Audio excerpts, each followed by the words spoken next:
O conceito clássico de cosmologia tem sua origem na Grécia Antiga, muito antes do homem e da cidade se desenvolverem como entendemos atualmente. A cosmologia se baseia no estudo do universo desde a sua formação e maneira racional, assim se originando na filosofia pré-socrática. Porém, os filósofos dessa linha não se preocupavam somente em entender o universo em seu âmbito astronômico, mas sim o concebendo como princípio da vida. Com o passar dos anos, diferentes pensadores debateram sobre o tema, chegando a diversas perguntas e respostas sobre a origem da vida e do universo. Mas é com a chegada dos séculos das luzes que a ciência começa a se desenvolver e se utilizar dessas para responder tais perguntas. Os princípios da cosmologia de vida são oriundos dessa vertente grega, colocando em pauta conceitos contemporâneos que se desenvolveram com o passar dos anos. A premissa desse conceito está em entender até que ponto a vida é condicionada por cultura e natureza. Tal debate é colocado em evidência pelo antropólogo brasileiro Eduardo Viveiros de Castro. De acordo com o antropólogo, para se entender de que forma se desenvolveram tais argumentos e como eles permanecem inerentes. Ainda na sociedade moderna, é preciso entender a construção histórico-social das comunidades, logo, o processo de formação das cidades. No início do século XX, foi inventado o principal elemento que influenciou na cidade moderna, o automóvel. Veículo este que surge para facilitar o deslocamento da população em grandes distâncias.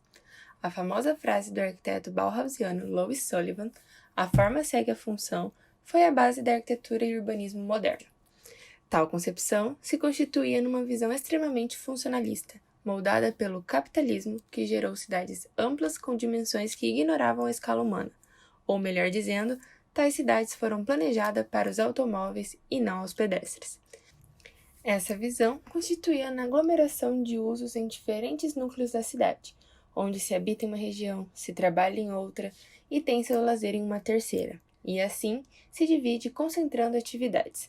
Logo, com a necessidade de densificar os centros urbanos, surgem os primeiros arranha-céus.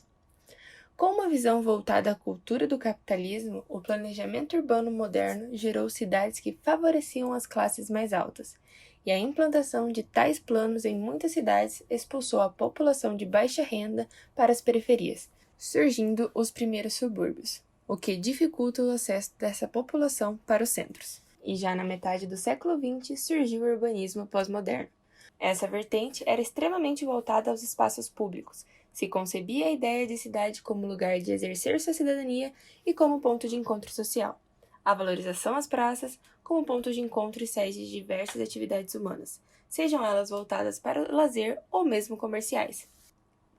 É nesta época que surgem muitos dos principais críticos e pensadores no âmbito do planejamento urbano. A primeira a se popularizar foi a jornalista Jane Jacobs, que, em contrapartida ao modernismo, defendia a diversificação de usos. Sua principal pauta estava no aspecto da cidade vivida. Outro urbanista com um legado importante foi o dinamarquês Jan Gehl. Em seu livro de Cidade para as Pessoas, tomou a pauta da escala urbana tão ignorada pelos modernistas. Ao longo de toda essa história do urbanismo, percebemos diferentes vertentes e elementos que surgem ao longo dos anos, mas influenciaram na cidade contemporânea. A questão final a ser discutida é: como tudo isso influenciou na cosmologia de vida da sociedade contemporânea? Em diversas cidades, é de costume de pessoas se reunirem em parques e praças para realizarem diferentes tarefas, como lazer, atividades físicas ou mesmo como ponto de encontro. E o que são essas praças senão aqueles espaços de convivências defendidos pelos pós-modernos que também se assemelhavam à concepção da ágora da Grécia Antiga?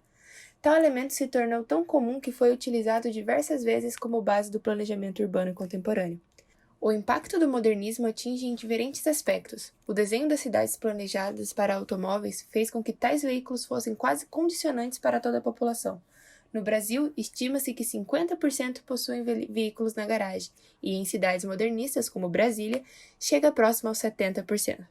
O pensamento pós-moderno tem tido cada vez mais impacto na vida das pessoas. Com o passar dos anos, as cidades estão se adequando a tal pensamento e eliminando o legado negativo do modernismo. Em Copenhague, cidade urbanista de Jan Gehl, após a Avenida Strøget ser transformada em uma via pedonal, dinâmicas urbanas se alteraram em toda a cidade. Por fim, podemos concluir que diversos fenômenos influenciam e condicionam nossas atitudes todos os dias. E tudo isso é a cosmologia de vida, e sendo a cidade a sede da vida urbana. É ela que define a sociedade, assim como cita Gell em seu livro Cidade para as Pessoas. Primeiro nós moldamos as cidades e depois elas nos moldam.